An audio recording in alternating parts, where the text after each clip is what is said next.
नमस्ते बच्चों, मैं Vikas Dungarwal government PG college Pratapgarh से।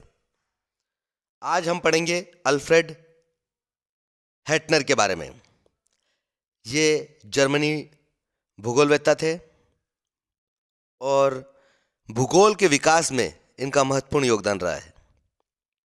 आधुनिक भूगोल के चिंतन के विषय में ये प्रेरणा स्तंभ कहे जा सकते हैं।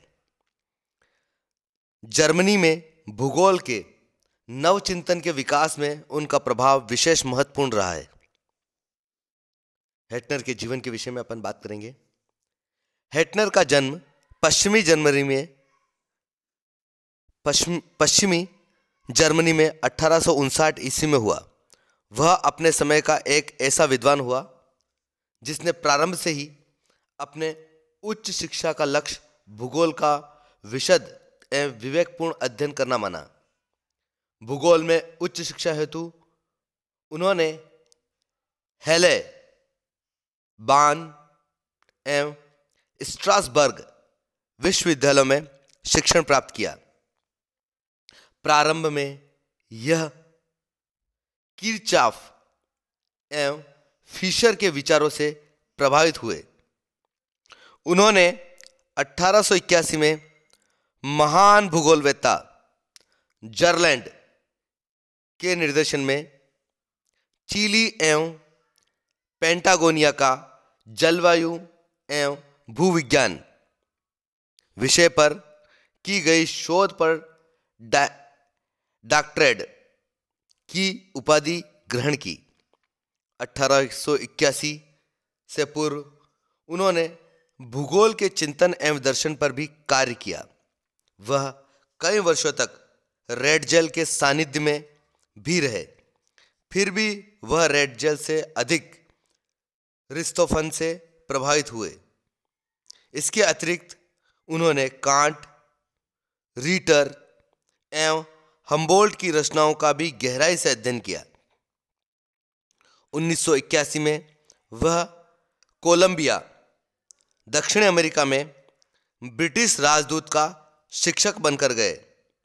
यहाँ 1981 से 1984 के बीच उन्होंने कोलंबिया एवं निकटवर्ती एंडीज की दूर दूर तक कई यात्राएं की।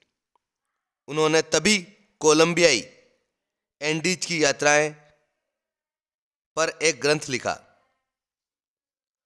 1884 में जर्मनी लौटकर वह 4 वर्षों तक लिप्जिंग एवं ड्रेसडन में भूगोल विभाग में व्याख्याता रहे। यहाँ उन्होंने सैक्सोनी प्रदेश की स्थलाकृति एवं भूविज्ञान पर विशेष शोध ग्रंथ लिखा। यहाँ वह थोड़े समय के लिए सर्वप्रथम रेडजेल के संपर्क में आए। डेविस एवं हम्बोल्ट की भांति उन्हें भी सुदूर एवं अज्ञात प्रदेशों की यात्राओं का मोह सदैव बना रहा। 1888 में वह एक बार पुनः दक्षिण अमेरिका के अगम्य प्रदेशों की यात्रा पर निकल पड़े। इस बार उन्होंने कोलंबिया से चिली के बीच के प्रदेशों की नाव से पैदल, पशु, रेल मार्ग आदि सभी उपलब्ध संसाधनों से दूर दूर तक यात्राएं की। अत्यधिक थकान एवं निवास संबंधी कठिनाइयां सहने से उनके स्वास्थ्य एवं शरीर पर प्रतिकूल प्रभाव पड़ा। अपने पांव की मांसपेशियों पर अत्यधिक जोर एवं खिंचाव के कारण वह भी हम्बोल्ट की भांति बाद में जीवन भर लंगड़ाते रहे। उन्होंने अपनी यात्रा अपने एक साथी एवं जीव विज्ञानवेत्ता बास्टाइन के साथ की। 1891 में पुनः जर्मनी लौटकर वह यहाँ 1897 तक लिप्जिंग में रेडजेल के सानिध्य में दक्षिणी अमेरिका पर शोध कार्य करते रहे। 1994 में उनकी यहीं पर सहायक प्राध्यापक पर नियुक्ति हुई। 1897 में वह एक बार पुनः साइबेरिया एवं रूस की यात्रा पर गए।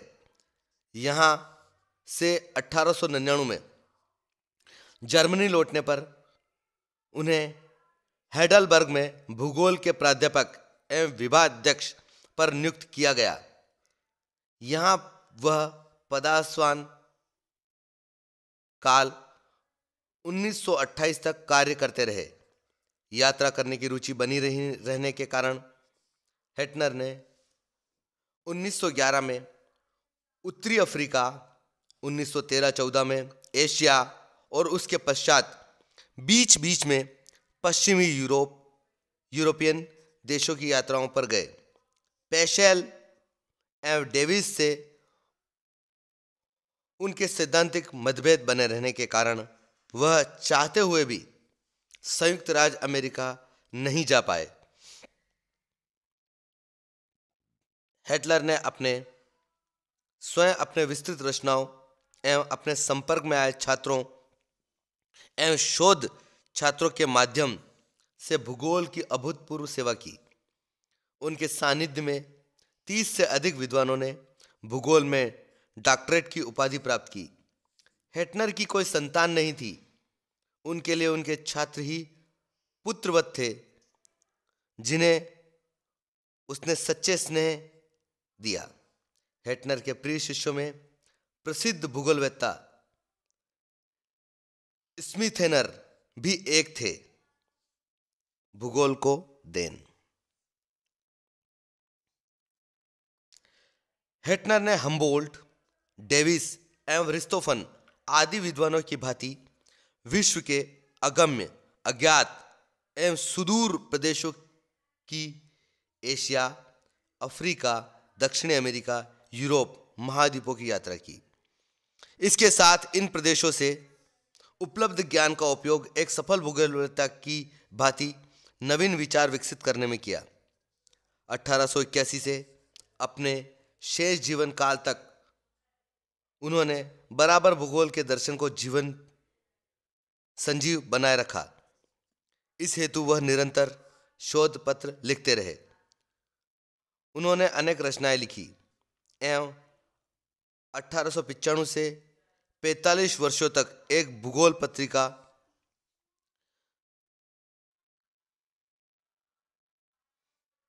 ज्योग्राफी जिट्सशिफ्ट का हेटनर ने नियमित रूप से प्रकाशन एवं संपादन किया।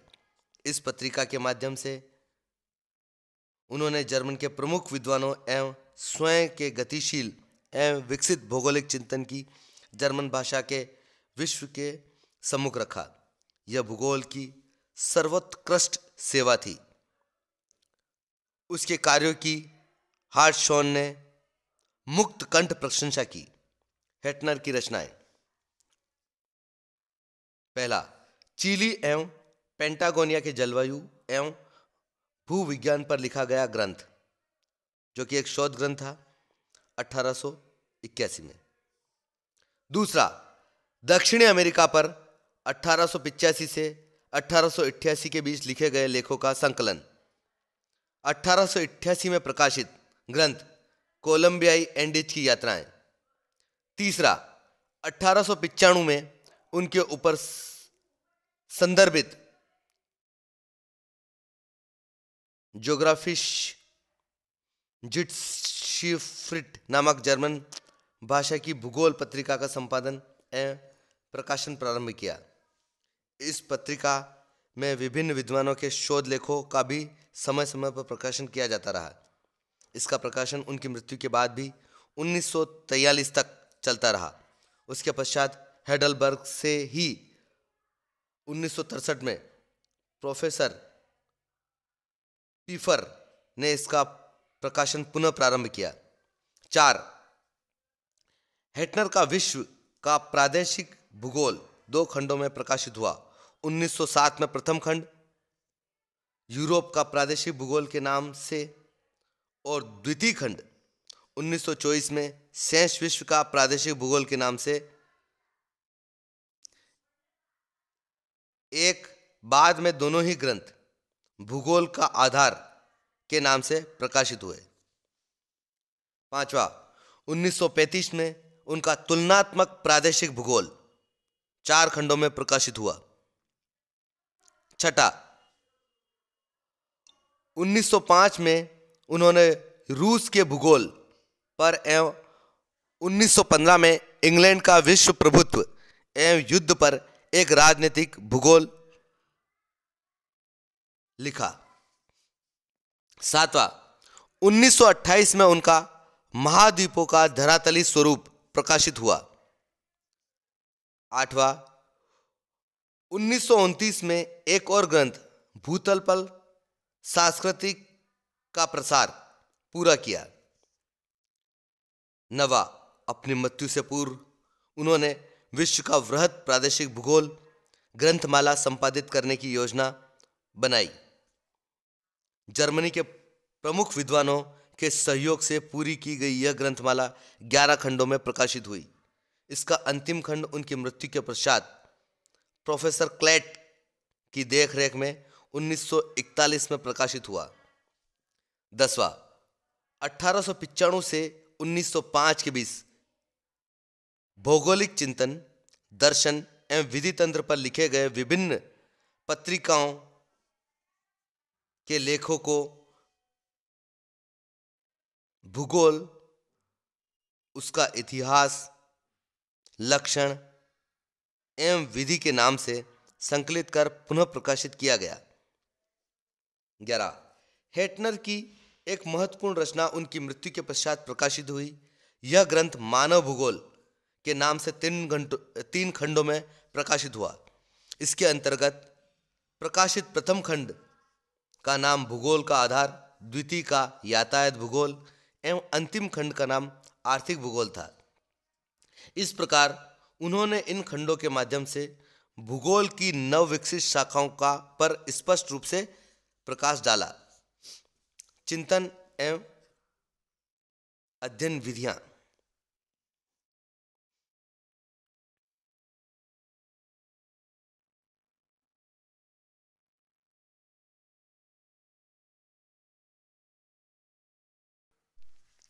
उन्होंने कभी भी भूगोल में द्वैधता के विचारों को स्वीकृत नहीं किया एवं भूगोल को अपने व्यवस्थित आकार में जीवित रखा। रिस्तोफन और हेटनर के समय भूगोल के अध्ययन में 2 विचारधाराएं प्रचलित थी। एक के अनुसार भूगोल संपूर्ण भूपृष्ठ का विज्ञान है, अतः उसमें क्षेत्र विशेष का अध्ययन महत्वपूर्ण नहीं है। दूसरी विचारधारा के अनुसार भूगोल चूंकि भूपृष्ठ का विज्ञान है, अतः किसी भी क्षेत्र या क्षेत्र विशेष का अध्ययन भूपृष्ठ की भली भांति समझने के लिए आवश्यक माना जाना चाहिए। इस विधि में इस प्रकार क्षेत्र अध्ययन को विशेष महत्वपूर्ण माना गया एवं विश्व के सभी प्रदेशों की तुलनात्मक अध्ययन को गौण बताया। हेटनर ने भूगोल की उपरोक्त दोनों ही व्याख्याओं को भ्रमपूर्ण माना, क्योंकि उनके अनुसार भूगोल में ऐतिहासिक स्वरूप और क्षेत्र विवरण अध्ययन दोनों ही साथ साथ एवं कड़ीबद्ध परंतु प्राय निश्चित इकाई के रूप में आता है। अतः हेटनर के अनुसार भूगोल भूतल का क्षेत्र वर्णन विज्ञान है। हेटनर ने भूगोल को अन्य व्यवस्थित विज्ञान या सामान्य विज्ञान की भांति नहीं माना। उन्होंने बताया कि भूगोल सिर्फ सामान्य भूविज्ञान नहीं है, वह पृथ्वी के क्षेत्रों का विज्ञान है। उन्होंने क्षेत्र के अध्ययन में उनका प्राकृतिक स्वरूप, वहाँ के निवासियों के एवं क्षेत्र के लक्षणों को सम्मिलित किया। यहाँ उन्होंने क्षेत्रों के गहन अध्ययन के साथ साथ उनके आपसी संबंधों की बात कहकर भूगोल की नवीन संवित विचारधारा पर अपनी सहमति प्रकट की। उनके क्षेत्र वितरण में 3 बातों को प्रधानता दी। भूतल के विभिन्न स्थानों पर विभिन्नता पाए जाना एक स्वाभाविक लक्षण है। एक क्षेत्र की घटनाओं के लक्षणों का दूसरे स्थल पर प्राय मेल नहीं बैठता। प्रत्येक क्षेत्र का अपना व्यक्तित्व है। यह पहली बात। दूसरी बात है, भूतल पर क्षेत्रों की इन घटनाओं का स्थिति के संदर्भ में संबंध रहता है। अतः क्षेत्र निर्धारण एवं क्षेत्र विवेचना और भी आवश्यक हो जाती है। संक्षेप में भौगोलिक तत्वों के अंतर संबंधों की जटिलता एवं वास्तविक तथ्य है। तीसरा है, भूतल के 6 प्राकृतिक घटक हैं: स्थल, वायु, जल, पशु, वनस्पति एवं मानव में वास्तविक अंतर संबंध है। उनके विभिन्न क्रियाकलाप गतिशील हैं एवं एक दूसरे से जुड़े हुए हैं। उपरोक्त तीनों तथ्यों को सही रूप में समझना एवं उनका निरूपण ही वास्तव में हेटनर के अनुसार भूगोल का प्रधान लक्ष्य होना चाहिए। भूगोल की मंशा भी यही है।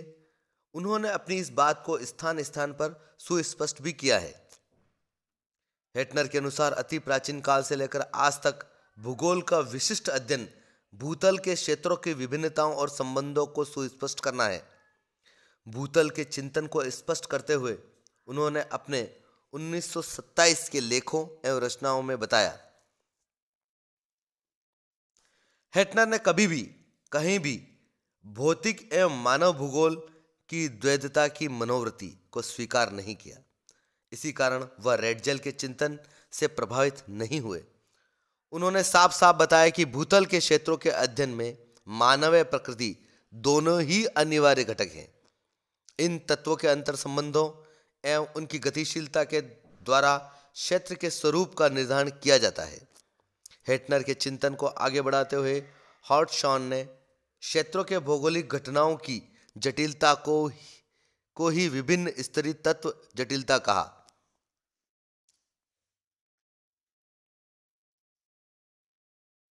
विषय वस्तु के अध्ययन स्तर को अधिक स्पष्ट करने के लिए हेटनर ने सामान्य या व्यवस्थित एवं विशेष या प्रादेशिक भूगोल के अंतर को भी स्पष्ट किया।